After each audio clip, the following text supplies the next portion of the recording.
Term एक मार्काला पण विचारते तुम्हाला. Define the term angular momentum.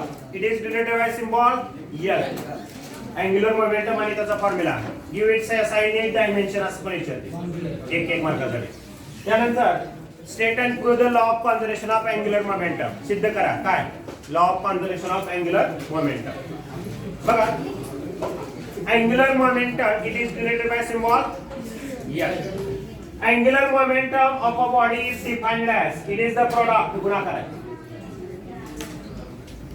It is the product of its moment of inertia. कशा कशाचा आहे?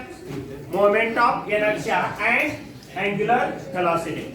Product L is equal to moment of inertia is I and angular velocity is omega. म्हणजे L is equal to formula काय? I omega. Its SI unit is kilogram meter square per second.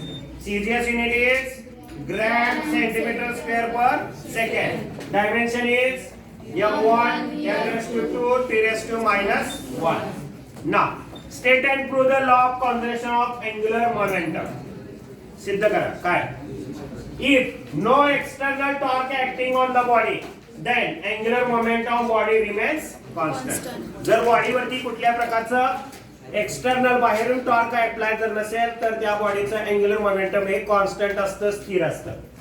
आता हे आपल्याला prove करायचं आहे. Prove torque acting on the body is given by formula tau is equal to I अल्फा. Named as equation number 1 where I is called as moment of inertia of the body, alpha is called as angular velocity acceleration of the body.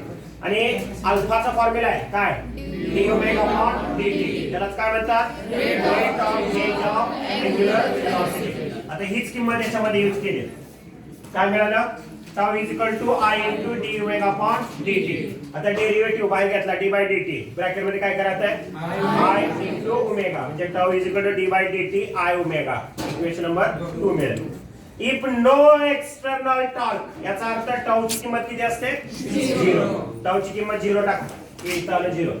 d by dt I omega is equal to 0. आता हे इकडे घेतलं तर 0 च मिळतं. म्हणजे I omega is equal to 0. Equation number 3. 0 म्हणजेच काय?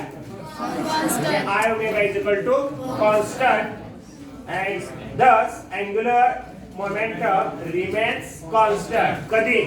If no external torque acting on the body.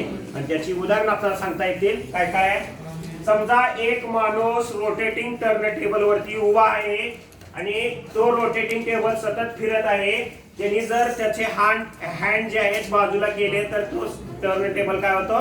Slow down होतो.